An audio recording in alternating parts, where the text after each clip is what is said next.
Hello everyone, welcome back to the channel. मैं हूं आपके साथ पंकज। बच्चों, आज हम स्टार्ट कर रहे हैं हमारा मोस्ट इंपॉर्टेंट, मतलब स्टार्ट क्या कर रहे हैं, चैप्टर तो हमारा स्टार्ट ऑलरेडी हो रखा है, जो है हमारा क्लास 12th के अकाउंट्स का एडमिशन चैप्टर। लेकिन उस एडमिशन चैप्टर में जो सबसे लास्ट टॉपिक है, बट सबसे इंपॉर्टेंट टॉपिक है, क्योंकि अगर आप लास्ट ईयर के बोर्ड के एग्जाम उठा के देखोगे बेटा, तो उनमें एडजस्टमेंट ऑफ कैपिटल बहुत बार आपसे पूछा गया है। मोस्टली यही टॉपिक आपसे एडमिशन चैप्टर से 6 मार्क्स के क्वेश्चन में आता है, जिसमें आपको रिवैल्यूएशन अकाउंट भी बनाना होता है, पार्टनर्स कैपिटल अकाउंट भी बनाना होता है, साथ में गुडविल का ट्रीटमेंट भी मिक्स होता है। तो आज हम इसको करेंगे अच्छे से डिटेल में। दो हमारे टॉपिक हैं इसमें एडजस्टमेंट ऑफ कैपिटल में, मतलब दो टाइप्स हैं, दोनों करेंगे विद क्वेश्चन। जैसे अभी तक हम सारे टॉपिक्स विद क्वेश्चन कवर करते हुए आए थे, तो आज हम इसको भी करेंगे विद क्वेश्चंस, और साथ में इंपॉर्टेंट क्वेश्चन जितने भी आपकी बुक के हैं वो इसमें कवर करेंगे। तो देखो बेटा, पहले हम समझते हैं इसका कॉन्सेप्ट। अब आपके माइंड में ये आ रहा होगा कि सर आपने एडमिशन में रिवैल्यूएशन नहीं सिखाया, रिजर्व नहीं सिखाए, तो हम सीधा एडजस्टमेंट ऑफ कैपिटल में कैसे आ जाए। तो बेटा, जो चेंज इन पीएसआर में आपको मैंने रिवैल्यूएशन अकाउंट बनाना सिखाया था, यहां पे भी रिवैल्यूएशन का ट्रीटमेंट सेम होना है। रिवैल्यूएशन का 3rd चैप्टर से लेके डेथ तक के चैप्टर में जो ट्रीटमेंट रहता है बेटा, वो बिल्कुल सेम रह के चलता है। तो अगर आपने वहां सीख लिया तो यहां दोबारा सीखने की जरूरत नहीं पड़ेगी। यहां पे बस आपको एक चीज अलग सीखनी पड़ती है, जो है आपका गुडविल का ट्रीटमेंट, और वो मैंने आपको लास्ट वीडियो में ऑलरेडी सारे केसेस सिखा दिए हैं। अब उसको पार्टनर्स कैपिटल अकाउंट में कैसे पुट करना है वो आज हम यहाँ पे सीख लेंगे। बाकी रिजर्व वगैरह का ट्रीटमेंट बहुत सिंपल होने वाला है, सब आपका इसमें कवर हो जाएगा क्वेश्चंस के साथ। देखो, पहला केस जो होता है एडजस्टमेंट ऑफ कैपिटल का, वो होता है बेटा adjustment of the old partner capital on the basis of new partner. दो ओल्ड पार्टनर है हमारे, मान लो एक नया पार्टनर आ रहा है, तो ओल्ड पार्टनर की कैपिटल, जो ओल्ड पार्टनर है हमारे, उनकी कैपिटल जब एडजस्ट होती है on the basis of new partner, तब जाके ये वाला कॉन्सेप्ट लगना है, ये वाले स्टेप्स आपने फॉलो करने हैं। अब देखो, पहला स्टेप्स क्या है, बहुत सिंपल होता है ये वाला, फर्स्ट वाला। तो जो प्रॉब्लम आती है, जो गलती होने के चांस होते हैं, वो बेटा सेकंड वाले में होते हैं। पहले देखते हैं फर्स्ट वाला। तो इसका स्टेप 1 है कैलकुलेशन ऑफ न्यू कैपिटल। इसमें पहले आपको न्यू कैपिटल निकालनी पड़ती है फर्म की, जो कैसे निकलेगी, capital of new firm, new partner sorry, ये आपको इस वाले केस में हमेशा गिवन होगा कि जो नया पार्टनर आ रहा है वो कितनी कैपिटल लेके आ रहा है। साथ में आपको ये भी बता रखा होगा कि वो कितने शेयर के लिए आ रहा है। अगर नहीं बता रखा तो हमने निकालना सीख लिया था सारे डिटेल में, तो वो हम निकाल लेंगे। तो क्या करेंगे, जो भी मान लो जो नया पार्टनर है वो 1 लाख कैपिटल ला रहा है और 1/5 शेयर के लिए आ रहा है। कितने के लिए आ रहा है, 1/5 के लिए। तो यहां पे आप कैसे सोल्व करोगे, 1 लाख लिखा आपने पहले, जितनी उसकी कैपिटल है, अब उसके शेयर के रेसिप्रोकल से, तो जितना भी उसका शेयर है 1/5 का रेसिप्रोकल 5/1, तो नई कैपिटल कितनी आ गई बेटा, 1 2 3 4 5 लाख रुपए आ गई नई फर्म की कैपिटल। सेकंड स्टेप में आपने क्या करना है, अब आपने जो 3 पार्टनर हो गए, जो तीनों पार्टनर हो गए, ये जो 5 लाख रुपए कैपिटल आई है, इसको आपने उनकी न्यू रेशो में बांटना है। ए बी सी तीनों की न्यू रेशो आपको निकालनी पड़ेगी बेटा। अगर क्वेश्चन में गिवन है तो बहुत अच्छी बात है, वरना आप निकालोगे और इस 5 लाख को उनके नए शेयर में डिवाइड कर दोगे न्यू रेशो में। जब आप ये कर लोगे, फिर आप करोगे कंपैरिजन। किस चीज का कंपैरिजन करोगे कि उनकी ओल्ड कैपिटल कितनी है और उनकी न्यू कैपिटल कितनी है। ओल्ड कैपिटल आपको गिवन होगी या आप निकाल लोगे अगर एडजस्टमेंट वगैरह है, और जितनी न्यू कैपिटल है उनका करोगे आप कंपैरिजन। तो अगर उसकी ओल्ड कैपिटल ज्यादा है पार्टनर की as compare to new capital, तो उसका माना जाएगा कि उसकी कैपिटल सरप्लस में, उसने ज्यादा पैसा लगा रखा है जितना उसको फ्यूचर में लगाना चाहिए। लेकिन अगर उसकी ओल्ड कैपिटल कम है और न्यू कैपिटल ज्यादा है, तो मतलब डेफिसिट में है, उसको और पैसा लाना पड़ेगा, क्योंकि फ्यूचर में उसको प्रॉफिट का और ज्यादा शेयर मिलने वाला है। अब आते हैं इसकी जर्नल एंट्री में। अगर बेटा सरप्लस है, मतलब आपकी ओल्ड कैपिटल ज्यादा लगी हुई है, तो आप क्या करोगे, कैपिटल निकाल के ले जाओगे। तो एंट्री बनेगी partners capital account debit to cash या बैंक। अब ये करंट अकाउंट कब आएगा ध्यान से समझना, आपको क्वेश्चन में दिया होगा कि जो भी एडजस्टमेंट ऑफ कैपिटल हो रही है वो करंट अकाउंट से करनी है या फिर कैश या बैंक अकाउंट से करनी है। अगर क्वेश्चन में कुछ भी मेंशन नहीं है तो आप हमेशा कैश या बैंक वाला ही मान के चलोगे। वैसे मोस्टली कैश या बैंक वाला ही आपका आने वाला है। तो अगर कैश एंड बैंक लिखा है तो नीचे टू कैश एंड बैंक आ जाएगा। अगर करंट अकाउंट लिखा है तो पार्टनर का करंट अकाउंट आ जाएगा। अगर अब पार्टनर की डेफिशिएट में है, मतलब उसको और कैपिटल लेके आनी है बिजनेस में, तो एंट्री बनेगी cash account debit to concern partner capital account. अब दोबारा अगर करंट अकाउंट बोला है तो कैश की जगह क्या आएगा, कंसर्न पार्टनर करंट अकाउंट। ये हमें क्वेश्चन के अकॉर्डिंग चलना पड़ेगा कि कैश में बोला या करंट अकाउंट में बोला होगा हमेशा, नहीं बोला होगा तो आप हमेशा क्या मानोगे, करंट अकाउंट यहाँ पे मान के चलोगे। अब ये हो गए इसके स्टेप्स, लेकिन फिर भी अभी आपको बता दूं मैं, आपको ऐसा लग रहा होगा समझ आ गया, जब तक इसके क्वेश्चन नहीं करोगे समझ नहीं आएगा। तो करते हैं इसके क्वेश्चन बेटा स्टार्ट। देखो स्क्रीन पे आ गया होगा क्वेश्चन, रीड कर लो बेटा एक बार क्वेश्चन फटाफट। हाँ तो देखो बेटा क्या बोल रखा है हमें क्वेश्चन में, बहुत सिंपल बहुत अच्छा क्वेश्चन है, ध्यान से समझना। इसे बोला है शिखर एंड रोहित। लो जी पहले ही आपका मैच ध्यान भटकाने के लिए एक मैच का क्रिकेटर्स का नाम आ गया, तो क्वेश्चन में ही ध्यान रखना। रोहित शिखर एंड रोहित पार्टनर्स है बेटा in a sharing profit in the ratio of 7:3। उनकी ओल्ड रेशो हमें गिवन है और ए ओल्ड रेशो कितनी है, 7:3 रेशो है। आगे बोलो ऑन 1 अप्रैल 2013 दे एडमिटेड कवि एज अ न्यू पार्टनर। और कितने शेयर के लिए एडमिट कर रहे हैं, 1/4 के लिए आ रहा है कवि। आगे बोला है Kavi brought 4,30,000 as his capital. Capital बता दी उसकी हमें, वो कितनी ला रहा है, 25,000 for his share of goodwill. और गुडविल का प्रीमियम भी हमें बता दिया। आगे बोला balance sheet of the Shikhar and Rohit as on, balance sheet दे रखी है बेटा हमें। लायबिलिटीज में देखो कैपिटल, जनरल रिजर्व, WCR। जैसे ही जनरल रिजर्व WCR दिखे तुम्हारे दिमाग की घंटी बज जानी चाहिए, क्योंकि ये ही होगा ऐसा जो तुम्हारा एग्जाम में तुमसे गलती करवाने वाला है, तुम इसे करना भूल जाओगे। आगे दिया हुआ क्रेडिटर्स, एसेट्स में कोई ऐसी चीज नहीं दी हुई जिसमें हमें कोई गलती हो जाए। आगे लिखा हुआ it was agreed that the value of land and building will be appreciated. Appreciate हो रही है, अच्छी बात है। वैल्यू सेकंड बोला था value of machinery will be depreciated. The liability of WCR were determined at 50,000। WCR की लायबिलिटी दी है। डी पॉइंट वेरी इंपॉर्टेंट जो हमारे टॉपिक का है main, capital of Shikhar and Rohit will be adjusted on the basis of कविस capital and actual cash to be brought in और to be paid off as the case में। अब यहाँ पे बोल दिया है कि जितने भी पैसे की कमी आएगी या सरप्लस होगा या डेफिशिएट होगा वो कैश में होगा। तो मैंने आपको समझाया ना अभी कि कौन सी एंट्री बनेगी, वो अभी आगे देखते हैं, अभी पूरा क्वेश्चन करते हैं। बोला prepare revaluation account, partners capital account and balance sheet. तो पहले रिवैल्यूएशन से स्टार्ट करते हैं। देखो पहली एंट्री में बोला था लैंड एंड बिल्डिंग एप्रिशिएट हो रहा है, तो हमें फ़ायदा हो रहा है। कितने से हो रहे हैं, 20% से। 3,50,000 का 20% से बाय लैंड एंड बिल्डिंग। मैं सिर्फ लैंड लिख रहा हूँ, 70,000 रुपये आ गया बेटा ये, 3,50,000 का 20%। आगे मशीन की वैल्यू डेप्रिशिएट ऑलरेडी, हमें नुकसान हो रहा था, 4,50,000 थी, उसका 10% निकालोगे आ गया बेटा 45,000। ठीक है, अब आगे आओ, बोला लायबिलिटी ऑफ WCR। अब WCR था कितना, 1,00,000 रुपये। लायबिलिटी कितनी है, 50,000। तो रिवैल्यूएशन में आएगा क्या, नहीं आएगा, क्योंकि रिवैल्यूएशन में सिर्फ तब आता है जब क्लेम ज़्यादा हो, लायबिलिटी ज़्यादा हो, रिजर्व कम हो।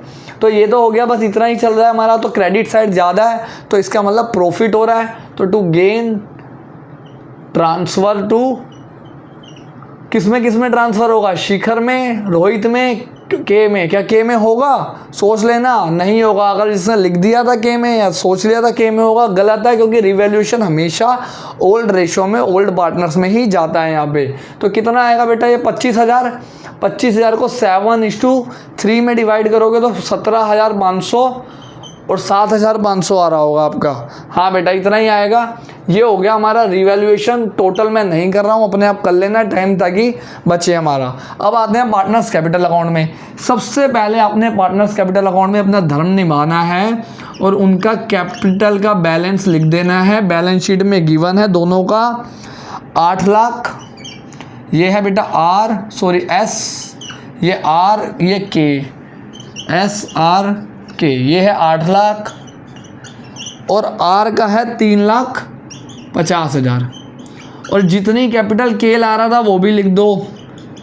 बाय कैश कितनी कैपिटल ला रहा था वो 4,30,000,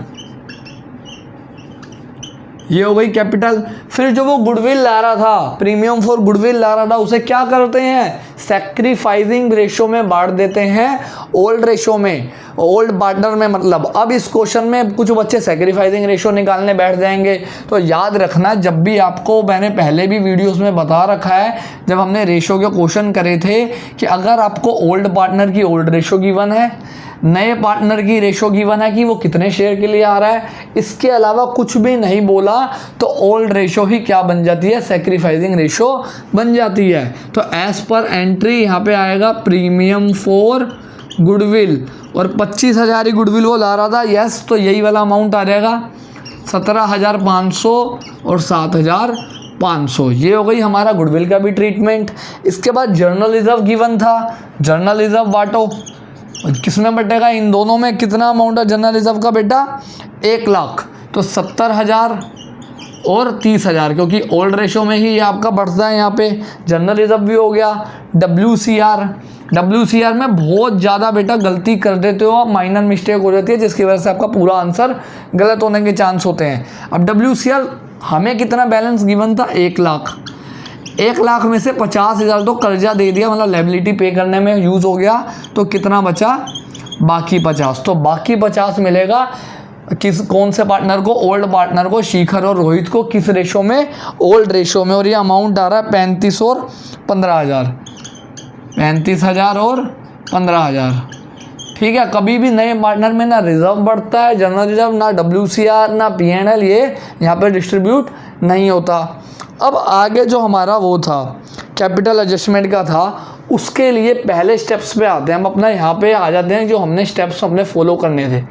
तो पहले निकालनी थी टोटल कैपिटल, और टोटल कैपिटल कैसे निकलनी थी, जितना भी पार्टनर, नया पार्टनर कैपिटल ला रहा है, कितनी ला रहा है, 4,30,000। ये आपका वर्किंग नोट है, वर्किंग नोट में आपने करके दिखाना है। उसके शेयर के रेसिप्रोकल से, वो 154 के लिए आ रहा है, तो इसका रेसिप्रोकल कितना हो गया, 4/1। इससे मल्टीप्लाई करके आनी थी हमारी कैलकुलेशन ऑफ न्यू कैपिटल, तो ये आएगी 17,20,000। ये आ गई बेटा हमारी नई कैपिटल 17,20,000।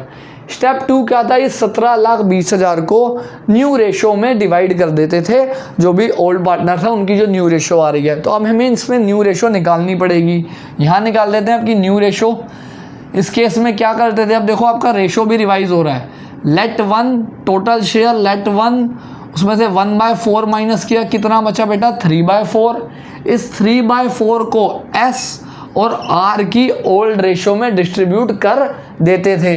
तो 3/4 को ओल्ड रेशो थी 7/10 और 3/4 को 3/10, ये हो गया 21/40, ये हो गया 9/40 बेटा। और जो नया पार्टनर आ रहा है उसकी जो वो थी रेशो थी, वो थी 1/4। अब इसको भी नीचे सेम रखना है, आपने 40 बनाना है, तो 10 से मल्टीप्लाई कर दोगे ऊपर नीचे, तो इसकी रेशो कितनी आ गई, 10/40। तो न्यू रेशो क्या बनी, 21:9:10। ठीक है, अब हमें इसको बांटना है, देखो S और R में। नए पार्टनर में बांटने की जरूरत नहीं होती, वो तो कैपिटल लेके ही आ रहा होता है। तो 17,20,000 को जब आप बांटोगे 21/40 में, और 17,20,000 को आप बांटोगे 9/40 में, तो वो जो आएगा आंसर, वो यहाँ पे लिखते हैं बेटा टू बैलेंस CD के नाम से। किस नाम से, टू बैलेंस CD के नाम से। तो शिखर का आएगा 9,03,000, हाँ 9,03,000 आएगा। रोहित का आएगा बेटा 3,87,000, और इसका तो जो वो लेके आया है 4,30,000, वही सेम रहेगा। अब एडजस्टमेंट क्या करनी है, ये तो आपने बैलेंस निकाला है, अब हमें थर्ड केस ये भी करना है ना, चेक करना है कि उसकी ओल्ड कैपिटल ज़्यादा है या न्यू कैपिटल ज़्यादा है। तो इस वाले केस में बहुत सिंपल होता है, सीधा आपने देखना है कि ये वाली साइड ज़्यादा आ रही है या ये वाली साइड ज़्यादा आ रही है। तो अगर आप S का देखो, यहाँ पे है 9 लाख, और इसका टोटल करोगे 8,70,000।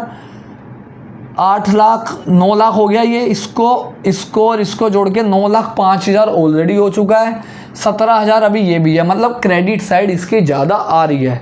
तो जितनी क्रेडिट साइड डेबिट साइड से इसकी ज़्यादा है उसको यहाँ लिख देंगे टू कैश अकाउंट से। एक बार इसका टोटल देख लेते हैं कितना आ रहा है, ये आ रहा है 9,40,000, ठीक है, ये आ रहा है 9,40,000। और इसके बाद आपका रोहित का आ रहा है 4,10,000, ठीक है। और इसके बाद अभी हमने एक चीज़ और लिखी नहीं है इसमें, हाँ हमने रीवैल्यूएशन का प्रॉफिट नहीं लिखा, तभी मैं सोच रहा था कि ये कम कैसे बन रहा है। तो रीवैल्यूएशन का प्रॉफिट 17,500 और 7,500, ठीक है। तो 9,40,000 में से 9,03,000 जब आप माइनस करोगे तो कितना बचा बेटा, 37,000। तो इसका मतलब जो एस वाला पार्टनर है, शिखर वाला पार्टनर है, उसके कौन सी साइड में कैश लिखा है, डेबिट साइड में ना, मतलब ये पैसा बिजनेस से निकाल के जाएगा। आर का देखो, रोहित का आ रहा है 4,10,000, तो मतलब रोहित की भी क्रेडिट ये वाली साइड ज़्यादा है क्रेडिट साइड, तो ये आ रहा है 13 और 10 23,000।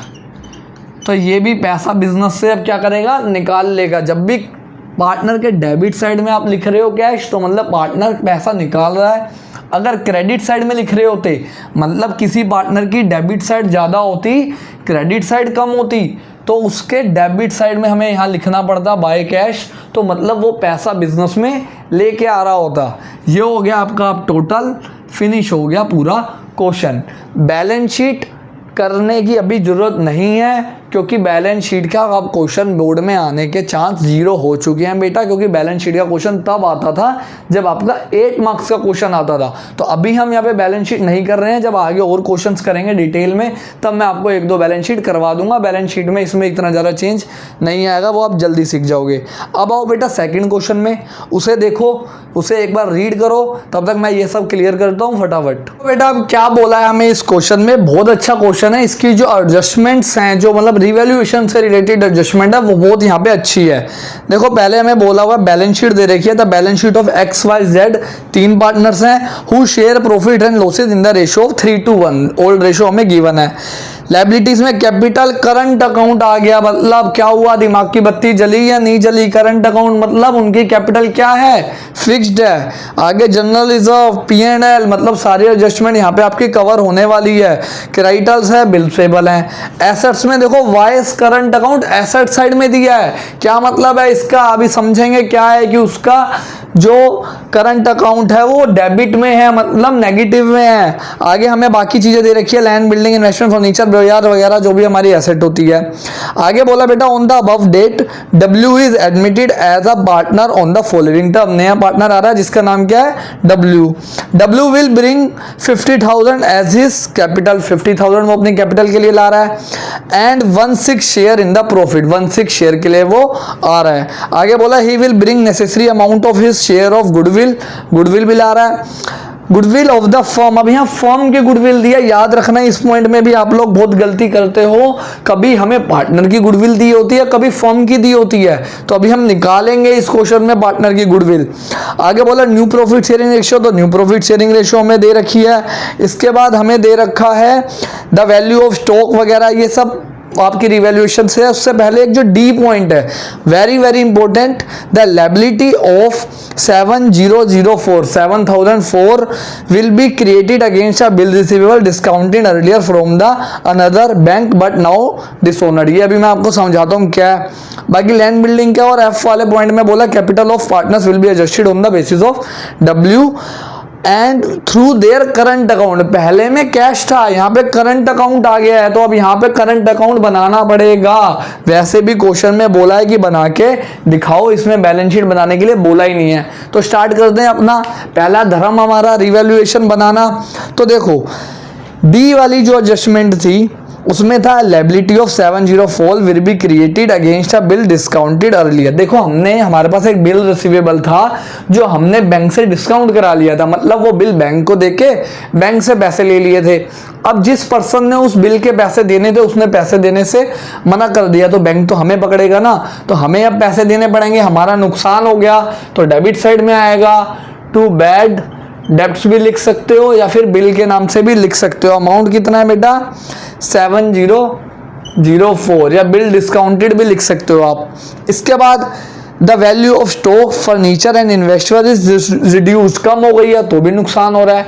एक तो ये स्टॉक की, फर्नीचर की वैल्यू और हुई है बेटा स्टॉक फर्नीचर एंड इन्वेस्टमेंट, इन सब की वैल्यू यहाँ पे कम हो गई। अब इन्वेस्टमेंट के लिए हमें कोई IFR नहीं दिया हुआ था जो हम यूज़ करते, याद रखना ही, अगर IFR दिया होता तो पहले उसे चेक करते।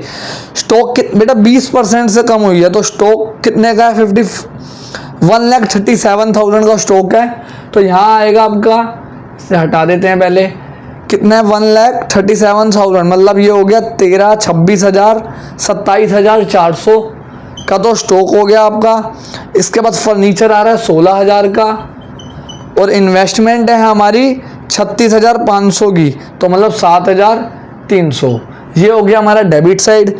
आगे बोला इसी पॉइंट में where as the value of land and building, तो बढ़ गई है, लैंड की वैल्यू बढ़ गई है, प्लांट की वैल्यू बढ़ गई है।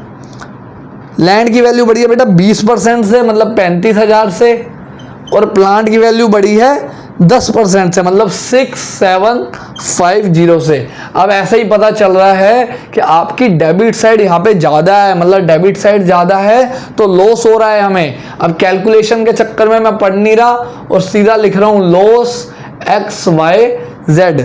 कितना लॉस हो रहा है बेटा 7,977, ओल्ड रेशो में बटेगा क्योंकि 5,318 एंड 2,659। और याद रखना यहाँ पे कैपिटल अकाउंट आप यहाँ पे इस बार नहीं लिखोगे, यहाँ पे कौन सा अकाउंट लिखोगे, करंट अकाउंट। अब करंट अकाउंट क्यों, क्योंकि फिक्स्ड कैपिटल है हमारी। अगर नॉर्मल कैपिटल होती तो यहाँ पे X कैपिटल आता, Y कैपिटल आता। अब ये हो गया हमारा रिवैल्यूएशन का काम खत्म। करंट अकाउंट में आ जाए, करंट अकाउंट का पहले ओपनिंग बैलेंस लिखते हैं, बाय बैलेंस BD। तो X का ओपनिंग हमें दे रखा है बेटा 4,000, Y का दे रखा है, सॉरी Y का नहीं Z का दे रखा है 6,000, क्योंकि इसका तो बेटा नेगेटिव बैलेंस है वो यहाँ पे आएगा टू बैलेंस BD के नाम से। और कितना था वो बैलेंस शीट में एसेट में सबसे ऊपर मिलेगा आपको 7,000, क्योंकि वो नेगेटिव में हमें गिवन था यहाँ पे। इसके बाद रिवैल्यूएशन का प्रॉफिट सॉरी लॉस है, डेबिट साइड में आएगा। प्रॉफिट होता तो क्रेडिट साइड में आता। कितना था 7,977, 5,318 एंड 2,659। अब किसी बच्चे के दिमाग में अगर ये क्वेश्चन आ रहा है कि आपने W वाले पार्टनर का करंट अकाउंट नहीं बनाया, तो उसका नहीं बनेगा। वो नया पार्टनर है, वो अभी कैपिटल लेके आ रहा है, वो अभी से उसके करंट अकाउंट में नहीं डाल देंगे। हाँ, अगर वो गुडविल ना ला रहा होता तो एंट्री बनती W current account to sacrificing partner, तो शायद हम बनाते हैं यहाँ पे, लेकिन इस केस में बनाने की जरूरत नहीं है। इसके बाद हमें बेटा जर्नल रिजर्व गिवन था, तो जर्नल रिजर्व बांट देते हैं। कितना गिवन है जर्नल रिजर्व 15,000, हाँ 15,000 गिवन है। बाय P&L भी गिवन है हमें। तो जर्नल रिजर्व का जो अमाउंट आ रहा है वो आ रहा है 7,500, 5,000 और 2,500, ठीक है। और P&L हमें गिवन है बेटा 7,000, तो ये आएगा 3,500 और ये पॉइंट में आ रहा है, ठीक है, ये पॉइंट में आ रहा है। तो राउंड फिगर में आपने भी पेपर में कर देना है। अगर कोई भी आंसर 1,666 आ रहा है तो उसे 7 में बना देना है। तो लायबिलिटी साइड हमारी कंप्लीट हो चुकी है, एसेट साइड कंप्लीट हो चुकी है, एडजस्टमेंट हमारी हो चुकी है। अब हमारी मेन जो एडजस्टमेंट ऑफ कैपिटल होता है वो हमें करना है बेटा, ठीक है। गुडविल आ गई, गुडविल बांटते हैं पहले। देखो अब हमें निकालनी पड़ेगा W शेयर ऑफ गुडविल, क्योंकि हमें इस बार ये नहीं पता, हमें सिर्फ फर्म की गुडविल पता है। फर्म की गुडविल है बेटा कितना 90,000 और नया पार्टनर कितने के लिए आ रहा है 1/6 के लिए, तो 15,000 उसकी गुडविल आ गई। और 15,000 किसको मिलेगी, तीनों पार्टनर्स को मिलेगी, क्योंकि सैक्रिफाइसिंग रेशो में ही आपकी बढ़ती है। तो सैक्रिफाइस इसमें कौन कर रहा है, अब यहाँ निकालना पड़ेगा। हाँ, एक वर्किंग नोट आपका और बढ़ गया, यह working note number 1, working note number 2। अब इस क्वेश्चन में क्यों निकालना पड़ेगा, सर आपने तो अभी बोला था कि ओल्ड वाली हो जाती है, तो नलायक हो, यहाँ पे थर्ड रेशो न्यू रेशो भी आपको गिवन है। देखो न्यू रेशो क्या है 2, 2, 1, 1, तो तीनों का आपको यहाँ पे निकालना पड़ेगा। X Y Z. याद करो सॉन्ग, सैक्रिफाइसिंग रेशो निकालनी है, मतलब old ratio minus new ratio. Old ratio एस की है 3/6, 2/6, 1/6। अब न्यू रेशो पे आते हैं, 2/6, 2/6 और 1/6। ठीक है, तो इसका 1/6 से 1/6 कैंसिल, ये भी 0। ठीक है, आपने सोल्व करके दिखाना है, ऐसे क्रॉस नहीं लगाना, मैं टाइम बचाने के लिए कर रहा हूँ। आपने पूरा यहाँ पे एलसीएम लेके दिखाना है कि कितना आएगा। ठीक है, ऐसे पूरा सोल्व करके दिखाना है आपने। अब बचा सिर्फ x का, मतलब सिर्फ x ही पार्टनर है जो सेक्रीफाइस कर रहा है यहाँ पे। तो x का कितना का सेक्रीफाइस हो रहा है, देखो ये आ गया आपका इतना, नीचे तो 6 ही, ये ऊपर कितना आएगा 6 1 जा 6, 3 - 2 1/6 से ही। अगर नहीं भी निकालते ना टाइम बचाने के लिए तो भी इतना मतलब आपको आंसर चेक करना है कि क्या जो मैंने ये निकाला है वो सही है या नहीं। तो देखो जो नया पार्टनर आ रहा है उसका सारा शेयर कौन दे रहा है, x दे रहा है। नया पार्टनर कितने के लिए आ रहा है, 1/6 के लिए, तो x भी कितने से सेक्रीफाइस कर रहा होगा, 1/6 के लिए। लेकिन पेपर में आपको दिखाना जरूरी है, मतलब पूरी की पूरी 15,000 की जो गुडविल है वो बेचारा कौन देगा, x देगा बाय प्रीमियम फॉर गुडविल। मतलब इसको पैसा मिलेगा, सिर्फ प्रॉफिट का शेयर कौन देगा, बेचारा x देगा। खत्म, प्रीमियम फॉर गुडविल भी हो गया। एडजस्टमेंट ऑफ कैपिटल में आ जाते हैं, यहाँ पे बना देता हूं मैं। तो पहला स्टेप, नई फर्म की कैपिटल निकालनी है। W की कैपिटल है बेटा 50,000 और इसके रेसिप्रोकल से मल्टीप्लाई करोगे तो आएगा 3 लाख। अब इस 3 लाख को किस में बांटेंगे, न्यू रेशो में। यहाँ पे हमें न्यू रेशो ने निकालनी क्योंकि न्यू रेशो हमें गिवन है, तो उसका टाइम हमारा बच गया, x y z। तो 3 लाख को न्यू रेशो थी इसकी 2/6, इसका भी 2/6 और इसका था 1/6। तो ये आ गया बेटा 1 लाख, ये भी आ गया 1 लाख और ये आ गया 50,000। ये आ गई इनकी क्या, नई कैपिटल। अब पहले कैपिटल अकाउंट को भी पूरा करते हैं, बेचारा अधूरा सा बैठा हुआ है। कैपिटल अकाउंट का opening balance by balance BD, तो इसका है 1,75,000, Y का है 1,50,000, Z का है 125 और ये भाई साहब कितना ला रहे थे, 50,000। यहाँ तक क्लियर हमारा हो गया है। अब आपका आ गया था CD बैलेंस। CD बैलेंस कितना आया है आप लोगों का, 1 लाख, 1,50,000 और 50,000। अब देखो किसकी कौन सी साइड ज्यादा है, तो x की क्रेडिट साइड ज्यादा है, मतलब डेबिट साइड में लिखेंगे, क्या लिखेंगे, कैश अकाउंट लिखेंगे, बैंक अकाउंट, सोचो कुछ भी नहीं लिखेंगे। तो यहां लिखेंगे करंट अकाउंट।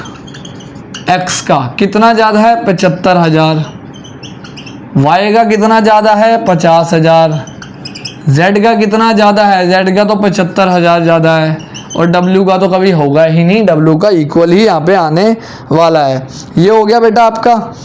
अब इसी को, ये जो आपका आया हुआ है, अभी कुछ बचा नहीं है, बस ये जो करंट अकाउंट का बैलेंस है इसे तो टोटल कर देते हैं, मतलब ये तो हो गया आपका क्लोज। ये जो अब यहाँ पे पोस्टिंग करी है तो ये कहाँ जाएगा, पार्टनर्स के कैपिटल अकाउंट में भी जाएगा। यहाँ डेबिट साइड में है तो यहाँ कौन सी साइड में आएगा, क्रेडिट साइड में। लिख देते हैं बाय कैपिटल अकाउंट। 75,000, 50,000 और 75,000। अब इसका CD बैलेंस भी हमें निकालना पड़ेगा। इसका टोटल करोगे उसमें से ये माइनस करेंगे। तो मैं यह कैलकुलेशन देख के अभी, ताकि टाइम बच जाए, ये आ रहा है आपका बेटा 97023, ये आ रहा है 45015 और ये आ रहा है बेटा 82008। ये हो गया अब हमारा पूरा क्वेश्चन फिनिश। बहुत अच्छा क्वेश्चन था, सारे कॉन्सेप्ट ऑलमोस्ट इसके अंदर आपके क्लियर कवर हो रहे हैं, जिसमें कैपिटल करंट अकाउंट भी आ गया, कैपिटल अकाउंट भी आ गया। ये हो गया हमारा बेटा एक मेथड एडजस्टमेंट ऑफ कैपिटल का। अब जो सेकंड बचा, देखो पहले तो मैंने सोचा था कि आज ही सेकंड वाला भी क्लियर करा दूंगा, लेकिन आप क्या है, अब आपकी वीडियो बड़ी बन जाएगी इसलिए मैंने एक ही करवाया आज। अब जल्दी ही मैं कल ही आपकी सेकंड वाली जो वीडियो है, जो मतलब सेकंड पार्ट है, उसे भी अपलोड कर दूंगा विद क्वेश्चन, जिसमें आपको कॉन्सेप्ट पूरे क्लियर हो जाने चाहिए। याद रखना, रीवैल्यूएशन को आपने गलत नहीं करना, क्योंकि रीवैल्यूएशन गलत होगा तो बेटा अल्टीमेटली आपका आंसर गलत ही आने वाला है। अगर आपको प्रीमियम फॉर गुडविल नहीं बांटना आ रहा, जर्नल रिजर्व बांटना नहीं आ रहा, P&L बांटना नहीं आ रहा, तो ये गलती होके चलेगी। एडजस्टमेंट ऑफ कैपिटल तो लास्ट का टॉपिक है, जब आप उससे पहले ही गलती कर दोगे तो कैसे चलेगा काम। तो ये आप अच्छे से प्रैक्टिस करो, इसके ज़्यादा से ज़्यादा क्वेश्चन करो, और फिर नेक्स्ट वीडियो में इस चैप्टर को करते हैं फिनिश जल्दी से, इसका सेकंड पार्ट करके। तो मिलते हैं बच्चों नेक्स्ट वीडियो में। Thank you everyone.